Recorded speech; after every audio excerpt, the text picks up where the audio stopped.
Now, if you're claiming benefits and you live in Herne Bay, Whitstable or Tunbridge Wells, you may soon have to travel much further to go to the job centre. The government has been looking again at where they're located. It says because more people are claiming their benefits online, some centres are underused and will close next March. Rosie Duffield is the Labour MP for Canterbury and says the plans are already upsetting many of her constituents. It's a £7 return bus fare from Whitstable to Canterbury, and lots of those people are kind of elderly or in a position where they can't necessarily afford that fare. Obviously, they wouldn't be going to the job centre if they were comfortably off. I think it's all of those things. If you miss an appointment or you miss an interview, you're stuck on a bus or the bus is late, then you're terrified about getting sanctions imposed. Also, the universal credit rollout, people are really, really worried about missing that bit of advice, not knowing where to go. It's all a horrible, confusing time at the moment. The added stress and pressure on someone already receiving benefits. It's a bit cruel, I think. Well, joining us now from Whitstable is Sue Bott, who's the Deputy Chief Executive of Disability Rights UK. Thank you very much for joining us. Maybe you could explain what these closures may mean for people who claim benefits in Whitstable. Well, I think it will mean that people have to travel a lot further. But let's remember that that's not always easy for people. There's the affordability problem, but also for disabled people, there's the access problem. I have to say that the buses to and from Canterbury are not the most accessible going and could cause a lot of disabled people, especially, I think, great difficulties. But the government's saying, isn't it, that it will offer tailored support for the most vulnerable affected by these closures. It says group sessions, work coaches and increased flexibility. It does seem to be responding to those concerns. Yeah, but the trouble is that to be able to access those concerns, you've got to go to your job centre, haven't you? So I'm not reassured by that statement in any way whatsoever. And I think what we've heard from our members at Disability Rights UK time and time again is that there are all these pronouncements, but actually when it comes to it, there isn't the protection there for disabled people. In fact, quite the reverse. Government seems to have it in for disabled people. So what exactly do you think the consequences will be for those people who find it difficult to travel that bit further to their nearest job centre? Well, I think the consequences will be that people will find it very difficult to claim the benefits that they're entitled to. We've got the rollout of universal credit in this area from April next year. You have to apply online. Not everyone has access to a computer or can even use a computer. That's particularly prevalent amongst disabled people. So how are they going to claim? They need to go to their job centre for support, but they're going to have to go further for support. And I just fear that many people are going to be left absolutely stranded and with nothing to support them. Sue Bott, thank you very much for joining us. Henry Smith, do you support these closures? Well, I think it's actually a reflection of the fact that we've got record high employment in this country now. In my Crawley constituency, where the job centre happens to be remaining open, it's 1.5%. So I think this is a consequence of both a growing economy and more things being able to be done remotely on the web. And of course, it's important that we are delivering employment support and job centre support to people in the most cost-effective way, which is up to date with the way we transact. Yeah, and that's the government's argument for and justification for the closures. But as you've just heard, I mean, Sue Bott thinks the government has got it in for disabled people. Rosie Duffield described it as a very cruel move because of those small number of very vulnerable people who will be adversely affected, they say.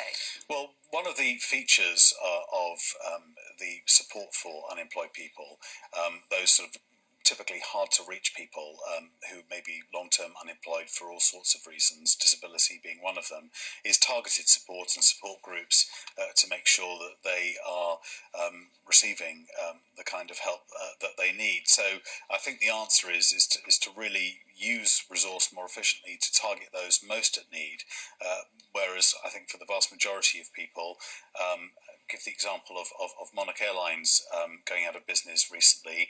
The Job Centre remotely contacted all of those employees who were losing their jobs with information on how EasyJet and Virgin Atlantic and other airline employers wanted to employ them without ever having to visit a job centre in the first place. So I think the job centres are changing as the economy grows. And you're confident they can target those people who might be worst hit by this? I don't think we should ever be complacent, and we need to ensure that resources are focused on those most vulnerable and most at need. Okay, Keith Taylor, if the government's right and 99% of people claiming universal credit are doing it online, it does make sense, doesn't it, to reduce your use of expensive buildings? Well, in one way, yes, but if that expensive building is there for the elderly person or the disabled person who's not near a working a job centre, then it is absolutely. I don't know. You're saying credit. You're going to help them, but are you going to pay the bus fare? Well, the government is offering actually to help good. with travel costs, but there's also been a lot of concern about, as Henry pointed out, about the unemployment rate. If the rate is relatively low at the moment, then again, this may be a good time to save money, much needed money, by doing It's always a good time to save money, Natalie. But actually, what you need to do is make sure that you're spending the money wisely enough, reaching out to the most vulnerable and most disadvantaged members of the society. Ever since we've had the austerity programme, we've seen employment shrunk more and more in terms of good jobs, long-term jobs. We're actually now got 2 million UK jobs on 0 hours contracts. And these people are up against, they're up against the sharp end. Let's come back to the people who are on benefits. I mean, universal credit is being rolled out over the next few months. Henry, as you know, this is hugely controversial even within your own party. Is this the right time to close job centres when people are so much in the dark about what it means for them? Well, universal credit is about rolling into one benefit, many different benefits, so that it's much more understandable. Also, it means that it tapers, so as people get back into work, they don't have this cliff edge of suddenly benefits But it's the job ending. centres where people have to go to have that explained to them face to face. And if those job centres are closing at this critical time in the benefit system, surely a delay would be a good idea, wouldn't it? Well, as we were discussing earlier on, around about 99% of people do deal online with job centres now, and for those who are most vulnerable, there is support, as we were discussing, in terms of support for their transport to get to a job centre if they need to go to a physical location. What about the wider narrative? I mean, this feeds into an increasing feeling among many people that all the things Theresa May said when she took office a year ago about helping the most vulnerable in society just isn't materialising. And as we just said, having it in for disabled people, Louise Casey, who's been a government advisor for 20 years under Labour and the Conservatives, said the current benefit system is punitive. This is feeding into a sense that you don't care, your government doesn't care.